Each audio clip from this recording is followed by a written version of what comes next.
Ditreskrimum Polda Metro Jaya tanggal 18 Juni 2026 adalah tidak sah.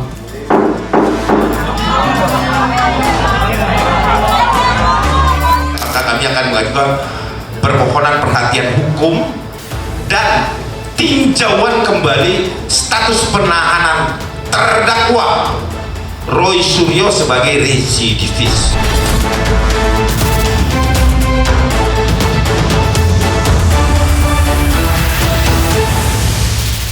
Kasus ijazah Jokowi yang ngelibatin Roy Suryo dan juga Dr. Tifa udah masuk babak baru. Dr. Tifa tuh udah sidang perdana, sementara Roy Suryo ngajuin 2 pra-peradilan sekaligus. Kira-kira gimana ceritanya? Kita cek now.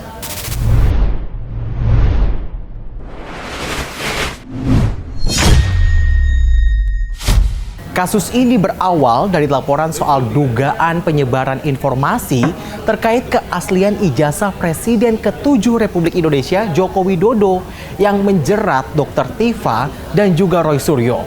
Setelah ngelewatin proses penyelidikan dan juga penyidikan, Polda Metro Jaya tuh akhirnya netepin keduanya jadi tersangka.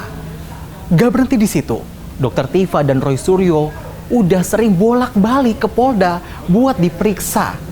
Singkat ceritanya nih, si berkasnya udah lengkap atau istilahnya nih ada yang namanya P21.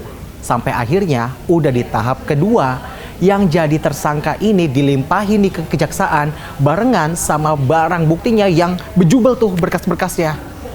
Masih ingat kan kapan hari Roy Suryo dijemput sama polisi di rumahnya dan di tempat yang berbeda Dr. Tifa juga dijemput sama polisi di hari yang sama. Kronologinya terus gimana? Kita dengerin langsung aja deh yang satu ini. Dan kemudian mereka lah yang sebenarnya minta izin, tapi tiba-tiba para penyidik itu langsung masuk, langsung naik, bahkan langsung masuk kamar tidur. Ini yang tidak benar-benar tidak sopan ya. Langsung masuk kamar tidur, makanya saya kaget karena saya mendengar istri saya berteriak waktu itu. Ya kemudian saya langsung saya memang sudah ada di kamar kerja ya, pagi-pagi saya sudah ke kamar kerja, langsung saya menuju kamar dan ternyata di situ sudah berkumpul penyidik yang ada tanpa disertai satpam. Ya, jadi artinya mereka masuk begitu saja dan semuanya menggunakan penutup wajah. Jadi menggunakan penutup wajah sehingga tidak kelihatan siapa. Untung saya mengenali suaranya yang ada, yaitu seorang berpangkat itu inisialnya R. Masuk ke mobil ya, ke basement parkiran gitu. Sudah ditongkrongin 2 mobil yang isinya penuh dengan reserse.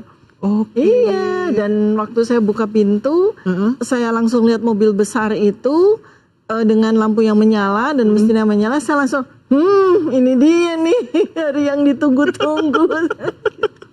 Karena dalam setahun itu kan kita juga, ya artinya saya sendiri menganalisis dan juga melakukan simulasi-simulasi kan. Simulasi berhenti, kasus ini, simulasi ditarik laporan, simulasi sampai simulasi ditangkap gitu. Bayangin aja untuk menangkap seorang perempuan yang seperti ini itu harus dengan 30 orang coba. Jadi total operasi penangkapan saya sama Mas Roy Suryo itu 88. Jumat 19 Juni 2026 ditangkap. Beberapa hari setelahnya, tepatnya Kamis 25 Juni 2026, Roy Suryo sama Dr. Tifa dibebasin sama kejaksaan. Kita lihat dulu deh yang satu ini. Jadi sebelum pelimpahan, kami mengajukan surat kepada Kejaksaan Negeri Jakarta Selatan ini dan diterima pada pukul 8.25 ya. Dan surat itu intinya adalah kami meminta penangguhan dan atau tidak ditahan karena memang ada perdebatan apakah sudah ditahan atau belum. Nah, pemeriksaan setelah beliau berdua masuk itu sudah selesai sesungguhnya pada pukul sebelum sholat zuhur dan makan siang. Ya kira-kira pukul 11. Dan kami harus menunggu, alhamdulillah walaupun agak lama sedikit, tetapi ya tidak menjenuhkan juga karena kami kemudian banyak sharing, banyak cerita dan lain sebagainya, diberikan makan yang baik juga, minum yang baik juga, dan akhirnya ya pada pukul ya hampir pukul 5 ini akhirnya kami mendapatkan kabar yang menggembirakan. Ya, kabar menggembirakan itu bahwa kedua beliau itu tidak ditahan. Sebelum dibebasin, ternyata pihak Roy Suryo pas tanggal 22 Juni 2026 ngajuin pra-peradilan ke Pengadilan Negeri Jakarta Selatan. Fokusnya ini soal teknis penggeledahan, penangkapan, penahanan dari Roy Suryo. Katanya udah sesuai prosedurnya atau belum sih? Yang menjadi termohon dalam perkara permohonan pra-peradilan berdasarkan ketentuan pasal 158 KUHP yang baru, yaitu yang pertama, Kapolda Metro Jaya. Yang kedua, Dirkrimum Polda Metro Jaya. Dan yang ketiga adalah penyidik pada Subdit Keamanan Negara atau Kamnek Polda Metro Jaya. Ya, jadi itu yang kami tarik sebagai termohon karena mereka lah pihak yang punya otoritas dan melaksanakan otoritas itu berdasarkan undang-undang, dan kami duga pelaksanaan otoritas itu adalah abuse of power atau menyalahgunakan kekuasaan. Sehari kemudian, tepatnya 23 Juni, Dr. Tifa tuh ngajuin pra-peradilan. Tapi besokannya di tanggal 24 Juni, pra-peradilannya dicabut. Dengan alasan, kata Dr. Tifa, penangguhan penahanannya dikabulin. Langsung aja deh kita yang simak, yang satu ini kayak gimana. Jadi pertimbangan utama tentu saja kan, sidang ternyata kami tidak ditahan. Kemudian ada 2 pasal yang di drop out ya. Jadi menurut kami sudahlah kita sidang saja. Sekaligus kita belajar semua 280 juta rakyat Indonesia kita ajak belajar sama-sama. Kan sidang terbuka ya. Mudah-mudahan nanti kita nobar bareng gitu kan. Saya sebagai artisnya di situ gitu kan. Tanggal 2 Juli 2026 jadi hari yang penting bagi kedua pihak, Dr. Tifa dan juga Roy Suryo. Dr. Tifa pertama kali sidang perdana kasus ijazah Jokowi. Gimana kira-kira dakwaannya? Kita dengerin lagi deh. Perbuatan tersebut dilakukan terdakwa dengan cara-cara antara lain sebagai berikut. 1. Bermula pada tanggal 1 April 2025, saksi Dian Sandi Utama mengunggah foto ijazah strata 1 milik saksi IR Haji Joko Widodo pada media sosial X miliknya dengan akun @diansandiu dengan caption atau tulisan, "Buat yang diributin fotokopi ijazah Pak Jokowi yang saya upload pada UTAS, biar kalian tenang lebarannya, ini saya upload yang asli dengan tangkapan layar sebagaimana tercantum dalam dakwaan." Sementara itu dari kubu Roy Suryo tanggal 2 Juli ngajuin pra-peradilan yang kedua yang bakal diuji sama hakim, yaitu apakah penetapan sebagai tersangka dari Roy Suryo ini udah sesuai dengan Kitab Undang-Undang Hukum Acara Pidana. Jadi ada semacam aturan hukum yang ngatur tuh netepin tersangkanya tuh udah sesuai prosedur atau belum. Dalam sidang terhadap Dr. Tifa, majelis hakim kemudian tuh nunda sidangnya dan ngejadulin ulang sidang lanjutan pas Kamis 9 Juli 2026 dengan agenda penyampaian nota keberatan atau namanya tuh kalau di istilah hukum eksepsi namanya dari pihak terdakwa, yaitu Dr. Tifa. Sementara itu, proses pra-peradilan pertama dari Roy Suryo berlangsung nih di Pengadilan Negeri Jakarta Selatan pas tanggal 7 Juli kemarin. Kuasa hukum dari Roy Suryo tuh berargumen bahwa terdapat sejumlah tindakan penyidik yang dinilai tidak sesuai dengan prosedur hukum. Saat itu, Hakim Tunggal dari Pengadilan Negeri Jakarta Selatan ngebacain putusan pra-peradilannya. Putusannya tuh isinya hakim mengabulkan sebagian permohonan Roy Suryo. Artinya apa?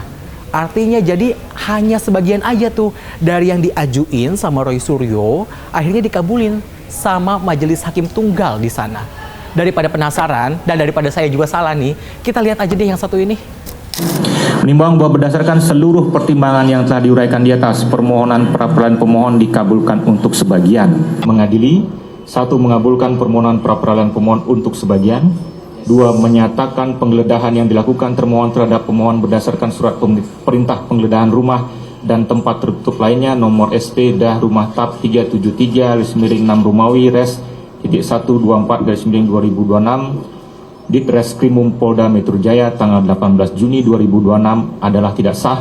3. Menyatakan penangkapan yang dilakukan oleh termohon terhadap pemohon berdasarkan surat perintah penangkapan nomor SP Kap 7036 Res 1.14/2026 Ditreskrimum Polda Metro Jaya tanggal 19 Juni 2026 adalah tidak sah. 4. Menyatakan penahanan terhadap pemohon berdasarkan surat perintah penahanan nomor SP Han 458/6 Romawi Res 1.14 2026 garis miring Ditreskrimum Polda Metro Jaya tanggal 19 Juni 2026 adalah tidak sah. Kalau ada perapit lagi yang akan dilaksanakan oleh tim Resuryo, otomatis harus segera dimasukkan ke dalam tahanan. Kenapa? Ketika perapit dibacakan dan itu tidak menang atau kalah, kemudian ada niatan lagi untuk memperapit, itu harus segera dilakukan penahanan.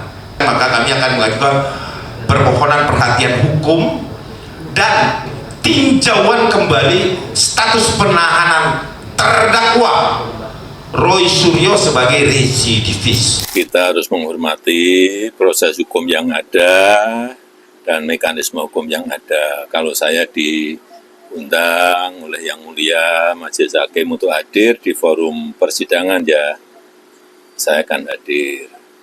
Dan sesuai yang saya sampaikan yang lalu, saya akan membawa dan menunjukkan ijazah dari SD, SMP, SMA, dan S1. Jadi, meski pra-peradilan pertama Roy Suryo ini dikabulin sebagian, dan hakim tuh nyatain proses penangkapan, penggeledahan, penahanan yang enggak sah, bukan berarti perkaranya tuh otomatis selesai, atau tuh status hukumnya tuh gugur, enggak gitu. Jadi soal sah atau enggaknya penangkapan Roy Suryo sebagai tersangka itu masih bakal diuji dalam pra-peradilan kedua nih, yang mulai berlangsung di tanggal 10 Juli nanti. Sementara itu, sidang pokok perkara Dr. Tifa juga masih terus berlanjut nih, karena nanti ada agenda namanya eksepsi, nota pembelaan ataupun ini keberatan dari Dr. Tifa yang bakal dibacain 9 Juli. Kita nantiin juga nih, Presiden ke-7 Republik Indonesia atau mantan Presiden nih, katanya bakal hadir di sidang Dr. Tifa. Katanya mau nunjukin nih, dari ijazah SD, SMP, SMA, sampai S1-nya yang digadang-gadang atau diomong kata orang tuh palsu. Beneran palsu atau justru ini ijazah aslinya bakal ditunjukin? Ini yang publik nantiin juga nih bareng-bareng. Demikian Cek Now kali ini. Saya Syem Hakung, tetap kritis, tetap waras, merdeka.